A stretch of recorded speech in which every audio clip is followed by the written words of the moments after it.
waqti aan dheereen ka hor waxaan codsaday Google AdSense si aan uga mid noqdo dadka Google AdSense lacagta ka sameynaayo balse waqti ka yar kabacdi waxaa liisoo diray Gmail kaasoo ii sheegaya waxyaalaha aniga meesha aan ku hayo in aysan ayaga ogolaanayn. waxaa kamid ah low value content kamid ah, waxaa kaloo kamid ah unsupported language kamid ah. Gmail isdiro waxaa la yiri waxyaalaha ka qaldan fix some issue liisoo qoray kabacdi intaas waan buuxiyay dara waqti kala qaatay waxaan kulli waxa ka qaldan ballandana isku fiiri anigoo markaas ka shidal qaadanayo oo sameynayo macnaha website kala Soomaalida ay leeyihiin soo wada fiirinayo maxay ku duwan yihiin ka maxaa aniga ku soo dari kara waxyaalo badan soo wada fiiriyay shuruudihi aan soo buuxiyay wax yar kabacdi marka shuruudihi aan soo buuxiyay wax walba okay la yiri oo liga aqbalay oo farxay waxay ma sha Allah waa la email isdiray waxaa la yiri waan ku aqbalnay ma sha Allah saan laga bilaabana waxaan noqonaysaa dadka Google AdSense lacagta ka sameynaa lacagtaadana bil kasta markay meesha deersho la manager meel la jirto oo $100 waa la ku soo dareynaa u dhahan waqti kama soo wareegin wuxuu qof walba sameyn lahaa sameeyay taasoo ah in aan isku dayay in macnaha aan sameeyo xayisiinteeda taabto meel kala soo maro website kala maxaa website-ka ku post gareeyo macnaha si revenue-ga iyo dakhliga soo galaya u bato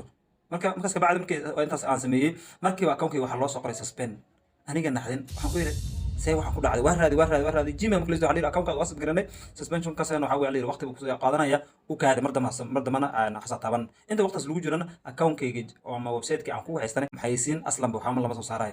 okay aan isla fahanay meeshan Google AdSense mar walba dadka horta fursad u siiyaa si macnaha adiga waxyaalaha soo gudada Soomaali soo qoraysid English soo qoraysid ama website leedahay ama YouTube channel leedahay dhamaan waxa dhamaalo lacag ka dul sameyn kartaa sida hadda adiga on YouTube leedahay xaysiin baa ku dul saaran taas oo mid loo dhimana mar walba dadka adduunka lacagta meel badan ka sameynayaan oo YouTube lacag ka sameynaa waxa weeye dadka wax baraan ama waxay soo gudbiyaan content wax la soo gudbiyaan videogaas korkiisa loo saaray xaysiin shirkadahaas ay lacag ka dul sameynayaan taasna waa mid ugu fiican laakiin hal baan ka codsanaya in videogan aad dhameystid waayo waxyaalaha hadda ku sharaxay halkoodan ku raadin doona waxaan ku qasbantahay inaa ilaa dhamaadka la dhameystid si micnaha midaan hadii ku qabsato aad halkeeda u raadin lahayd oo aad ugu wareeri lahayn ana marka maanta waxaan rabaa inaan itusi taabsi kaaga dhigo okay lambar 1 markaan ka fikirno markaan YouTube-ka sameeysanayno ama website-ka markaan xaysiin ku xiranayno waxaan arkaynaa wali website-ka ugu badan waxaan arkaynaa in meesha noola soo qoray unsupported language hadii website yahay horta Google wuxuu aqbalaa 45 luqadood iyo isticmaalaa waxa isleeyahay Soomaaliya ku jira waayo adiga ka fikir waxyaalaha dadka waxaysiisto waayo dadka waxaysiisto meel badan English ku hadlaan ama adduunka meesha lagu badan waa English inta kale waxa luqad kale way taas waayo Google 45 luqadood uu aqbalay marka adiga dad leedahay Soomaaliga maxay noqon karaa Soomaaliga wadan loo haya dad badan wadooyinka badan oo mari karna hadda ka fikir kamariyaasha waaweyn hadda garanaysa BBC da aad garanaysa BBC waa taqaana caasimada waa taqaana website badan waxa jira Soomaali oo wax ku soo gudbiya millions dadna ay booqdaan baa jiro taasna ay tahay in macnaha lacag ka sameeyaa marka waxay u baahan tahay xogaa macnaha customization u yar baahan tahay wixii inaad kala hagaajisid ana tamar waa igu dhacday oo way Soomaali bas aan ku soo qoray cabaar marka la diiday sida hadda meesha aan gaar ka tus doono oo lii soo qoray email-ka mar badan la igu soo celiyay taas marka waqti baan qaatay oo meelaan soo maray waa fiiriyay waxaan dadka marta waxay kordhiyaan ay soo kordhiyeen oo lagu aqbalay maxay marka waxaan ogaaday in meesha ay ku dhaxtaan English oo gooni ah sidaasna Google ku aqbalay marka hadii marka unsupported language uu dhaho waxa weeye Soomaaliga bas meesha ku hayn waxa isku dayda hal page oo macnaha qayb English inta ku soo qortid postayaal dhowr iyo 10 post marka hore inaad ku soo dartid markaas ka bacdina waa lagu aqbali doonaa duu ilaahay insha Allah taala okay hadii lagu aqbalo marka waxa Gmail ku soo dhacay markii wadna farxisa ma sha Allah waxa uu leeyahay dadka lacagta ka sameeyay AdSense saacan laga bilaabo kamid tahay hatta hadii YouTube aad codsatay oo tiricnaa 4000 watches ka aad garisay adin waa lagu soo xiraya oo mar walba Google account aad ku leedahay YouTube ma qosay waayo Google account hatta adoo YouTube la hadii isku dayday inay xaysiimahaas waxaas lagu arko oo gadaal uga hadli doona sababaha keeno waa laga xiri doona waayo Google laga xirmo laga xirayo channel-ka laga xirayo channel-ka ku shaqeeyo macquul laakiin si xaysiin adiga lacag ka sameynaysan jirin taasna waa mid muhiimada loo dhimanayo كبعد مركب معصم بيجي وحيل مران هجاجي جيميل كاي صدع جيميل كده ناخذ كويس وكنا جيميل كان يصدع حد اللي طلعت كسمين إنسان نقول أوكي وأكف فكرة حاجة أوكي ما شاء الله حاوي طلعت كسمين نقول يا وأنا هروس على مركز وأنا كنت تبغى سوق جم مقالة سوق هروس على كبعد واحد اللي وقت اللي يسوي ريجي وحاجة قبضة تعرفنا عندنا سسبند اللي سوق سسبندing مركب عبر هذا أم ودور هذه واي وحسن بيه in aniga aan sameeyay macnaha aan xayisiimaha meelaha saarano inta website-ka aan soo galo xayisiimaha meesha saaran ayaan taabtay taasna waa mid aan loo galeen ha isku dayin in xayisiin adiga aan leedahay hatta YouTube dad leedahay channel leedahay ha isku dayin xayisiin aan leedahay inaad farsaatid hadda qaybta website-ka waa la mid xayisiin adiga aan leedahay farra saaran taasna waxay keenaysaa mar walba macnaha in invalid clicks way dad xayisiin dad lacag ku bixinaya dadkaas markay lacagta ka qasaaranaysa maadaama ay kan dadka lacag xayisiinaya taagad bay leeyihiin oo waxay rabaan qofka xayisiinta ku dhuftay meesha la rabay inuu tago haduu website ahaan xayisiintaas uu soo arko ama is gareeyo ama video-ga macnaha daawada saas lacagta macnaha iska qofka uga qarash garoobeysa laakiin hadii adiga aad taabtid qofka macnaha wuxuu noqonayaa qasaaro lacagta qofka aad ku soo bixiyay qasaaro noqonaysa marka hadii marka intaas ay noqoto oo adiga waqti lagu siiyo 30 bari suspension ku noqonaa waa 30 bari bas 30 bari ka bacd waa laga qaadaya oo suspension marka 30 bari dhamaado ayaga Gmail ku soo diraan marka waxay ku leeyihiin Gmail kan ku soo dirnay waa kana maadaama oo la suspend ka saarnay hadda account-kaada oo kii kale Gmail account-kaada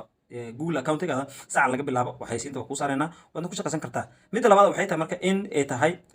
fake traffic bots jiro tusaalahan hadda website-ka dad hadda macnaha meelaha waxa jiro Fiverr meelaha lagu caysiyo jiro oo ku dhahayaan traffic ku haynaa oo ku soo dirayna waxa la markay soo diraan bots taas waxaa la marka waa fake traffic lahaa boos marka soo dirtay Google waa ogaanaya Google markuu ogaado wuxuu ogaanaya in aad waxa soo dirtay ee real people ahayn oo macnaha website-ka dadka soo booqanayo oo xayisiinta taabanayo oo lacagta badan kuu sameynayo ma aha real people ee yihiin waa bots